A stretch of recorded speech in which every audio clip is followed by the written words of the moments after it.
It's Sunday afternoon, and I am at my desk working on some projects, and I thought I would stop and give myself some comedic relief. A lot of you know that sometimes on Sundays I'll do a show. Oh, you in the back room with Becky, just in case you didn't know. I know. New show, new hairdo. They do different things with me. Tomorrow, who knows what I look like. Yeah, it's a lymphedema day. Got kind of stressful this weekend as we're getting ready for the rally tomorrow for Trayvon Martin. Um, Last night we had massive gunfire in the 30s, and that's never a good thing. And when it's so close that you can hear the recoil, like for those that don't know, the firing shot is what you hear. The that part is the recoil, and this was like a traveling uh, gunfire, and the gunfight, if you will, just like the old K Corral. I'm like, what in the hell? And when you hear it, if you've heard it a lot in your lifetime, you probably kind of like, there they go again. But for some of us, we're like, oh, okay, whose child is not gonna get up this morning? So with all that seriousness going on, I had to find some things to entertain myself. So when I started working on the project, I just decided, okay, well, we haven't done Fans and Fanatics in a while. You guys, you have no clue. And it doesn't even just have to do with the fact that on occasion I dance. Yes, in a world of chaos, I chose to dance. Get over yourself. And so sometimes men will say some crazy things. My sister, because she said, it's the power of the booty. And I was like, well, if it's the power of the booty or if it's the power of madness or whatever. Oh, y'all trying to see my t-shirt? If I had smaller breasts, you would know it is awesome. But, the one thing that we talked about was that the fact that people react to different things different ways, and men sometimes get stupid and they say stupid things, and I don't even think they realize what they're saying is stupid. So they say it out loud. Okay. Before my male fans get all pissed off at Miss B, some of this stuff you're going to find funny too. Now, mind you, these are my fans over my other website that shall remain nameless. And if you're in the circle and you know what I'm talking about, you can just imagine why some of the conversations go the way they do. Okay. I don't have a problem being looked at. I'm the baby in the family. I like attention. Okay, let's get that straight. That's not the problem. Looking at me is not a problem. It's what you say about the parts of me that you look at the longest. Okay, so let's just roll with that. Fans and Fanatics, the return of embarrassment. A lot of times I would say, oh, I don't know, I'm not going to say that. I'm not going to share that. You know what? They were silly enough to say it. I was silly enough to save it. So some of the times I'm like, ooh, there's one. I'm going to save it for the last. But here's one from St. Louis Pleasure. And it's from St. Anne, Missouri. And he wrote me a note. And a lot of the guys do. They come, they see my pictures, and they get all excited. And this was one of them that I had to read out loud to the girlfriends, because I was like, hold up, y'all, wait a minute. We're in the middle of rehearsal, and I'm like, just going, wait, y'all got to hear this. You got to hear this. It's so hard for a black man, independent with a plan, This is a note now, I thought. But I want a good woman. I want a long-term commitment. But I also want a sexual relationship. It's so hard to be truthful and real. Most women don't understand how a black man feels. It's a raw deal. Me coming direct will equal reject. Come on now. Oh, that's me interjecting. Or some gripe about disrespect and need to come correct. But women always say they want a man to be honest. But when he does, he gets punished. I need a woman to ride my every erection. Yes, he did say that. Coming up front ends up rejection. Yes, I also want a mental connection. But I also hate waiting, sex anticipating. Strap on some protection. Give you some penetration and ejaculation. Most women want to go with the flow. Asking for sex is a definite no. Most move too damn slow. And if women do go, they call her a hoe. Or say her self-esteem is low. I want a woman I can get to know. Both mentally and sexually. So someone who can lay with me. Someone who will always give me that P-U-S-S-Y. Get mushy, make her gushy. Let's have sex, even tonight. Hold your body tight. I want to be your man and treat you right. I want to fall in love. Every day you be the one I'm thinking of. A woman sent from the most high above. Okay, stop. Raise your hand if you heard anything that sounded stupid. Now, first of all, this is coming from somebody that does not know me, has never met me, won't ever meet me, and if I meet them and I find out it's them, I'm security. Now, there's a good chance that as I take my company down the road and we're touring around, some of these people might pop up. We got security, okay? That was the craziest. And it's a letter now, because I followed up. You know I had to say something. Okay, so here we go. This is it's not over. A woman who tells me yes when I want to get underdressed, when I ask for sex, when I get this, don't want a gold digger asking for money, but someone giving me some honey. A woman I'm pursuing for more than just screwing, but I don't want to be on the list to wait.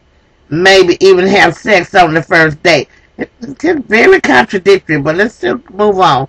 Sex is always on my mind. I'm evidentiary, but I also want to make you mine. Not just casual, something substantial. Something real, something you can feel. Let's follow each other. Okay, then, that's what I was like. Is this an African, y'all? This an African name. Let's make love under covers going through numerous rubbers. Then I said, no, probably not. I want to be your man and lover. No platonic ship, but a real relationship. Let me inside those hips. Let me feel those lips. Don't flip when I tell you my needs. Why do my desires get impeded and never succeed? Probably because you write women letters like this. Most women want to take the lead and slow me down to her speed. Excuse me. When you take somebody past their own speed, that means they may not be consenting. Okay, it sounds like something else. That's another show. Telling me it's her way or no way. Having me waiting on the date. What, you don't think you're supposed to wait for the coochie? You think you're supposed to get it any day. Okay, I'm going on. This is what he said now. They're saying too forward when it comes to sex. I want y'all to just help me count how many times this man said sex in the very first letter that he ever sent to me now. This sounds like a poem. But how do my needs interject? How do I expect to get my needs met if I never express it? Well, that's a valid point.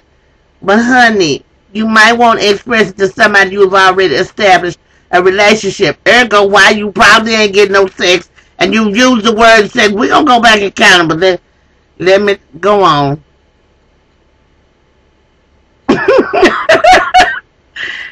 If I never express it, I'm tired of hearing, I'm not the woman for you.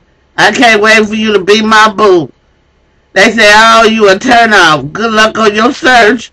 How can I find a woman of worth who will like me for me, giving me the PUSSY and stay with me? I'd rather for a true lady, one who will cater to me and treat me rightly. Someone who can be my lover, friend, and baby. Is it you, boo? What can we do? Now, I don't know about some of these people because, the first thing I was like, I said, okay, I'm still looking for the camera, see. I'll be a punk, right? So I write this to him and I say, I'm still looking for the camera to see if I was being punk.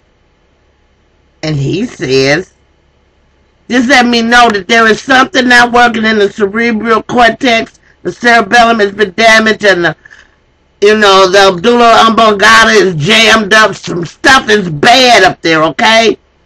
Bad-minded men, that's my title for my Fans and Fanatics edition of In the Back Room with Becky. And it's Sunday. And this is the end of this. But he says, why would you think you're being punked? What brought me to your page is your pics. Oh, those pictures. Please, get over yourself. And the appearance of your breast. I love boobies. Now, let me clear something up to y'all that have not been to this particular website. You do not see no areolas, no nipples, no naked breasts. He's talking about cleavage. You know, okay. And then when he says, I love boobies, anyway, N-E, way, I'm visual guy more than anything. Okay, see, now I'm thinking short yellow buzz, definitely. Don't do that. Why? And then I guess it's just an exercise because he already know he's going to be rejected. I have not replied to anything else to him since I said that. I was like, okay, you stupid. And I told my girls, I said, y'all raise your hand if y'all hear something stupid. Because during the whole course of the note, he said how he wanted a serious relationship, right? And how he wanted a woman for more than sex. Let me count to you how many times he used the word sex in a first letter. Not a note. A letter. 1. Sexual. That's in the first 3 sentences. Wanted to ride my every erection. 2. Sex anticipating. 3. Give you penetration and some ejaculation. 4. Most women want to go with the flow after for sex. 5. This is still the same first paragraph. And if a woman do go, they call her a hoe. 6. I want a woman I can get to know both mentally and sexually. 7. Someone who can lay with me. 8. Someone who will always give me that PUSSY. 9. Her mushy gushy. 10. Let's have sex. 11. That's the first paragraph. And he ends it with a woman sent from the Most High above. Now, something just tells me the two don't go. That's just the first paragraph. It's like 10 in the first paragraph references to sex. And this one is like the next paragraph. Okay. When I ask, when I want to get under the dress, that's 1. I ask for sex, that's 2. Not asking for a gold digging a woman I'm pursuing more than just screwing. 3. Okay, let's wait and sex on the first day. 4. Sex is always on my mind. 5. Evidentiary. Because there's 15 times you admit to sex in the first letter. Not the kind of da-da-da-da-da. Make love under covers going through numerous rubbers. That's 6. That's 16. No platonic relationship. Let me inside those hips. That's 17. Let me feel those lips. Don't flip when I tell you my needs, my desires. Da-da-da-da-da. Slow me down. Make me wait. That's 18. So, and then he goes on 19. Because he asked about the PUSSY again. So 19 times in this first letter that he does not know me. He's only seen a picture of me or pictures. And he can't even see private pictures because he's not a friend. No, when they write me that first letter and it's a book, I figure, okay, this is an African and they went to the school of romance and they got to read Shakespeare Or they tell, American women like romance, so you must learn how to. So this, he ain't no African, but, I figure brain injury somewhere, something not firing off right. Because don't be stupid. Somebody write you a letter like that, that is not a compliment. So, am I just presenting myself as a sexual being? It is not my responsibility that if you look at my picture and you get an erection that I gotta do something about it. That's on you, bro. Get the baby oil. I know, that's a lot for a Sunday afternoon. But my mother said I was outrageous. She put it in the universe. You in the back room, Becky. It's Sunday afternoon. You've been with me for Fans and Fanatics. And that was my top 10 fan fanatic off the chart with 20 references to sex. You writing a letter to a lady, please try to keep that to a minimum. Because then stating the obvious is, I have sex on my mind all the time. Evidentiary. Peace and love. Always. To the people, for the people, by the people, and men. Y'all better stop taking them Viagra and getting all excited like that, because you're going to mess around and stroke out and have all the way to the hospital. That ain't good.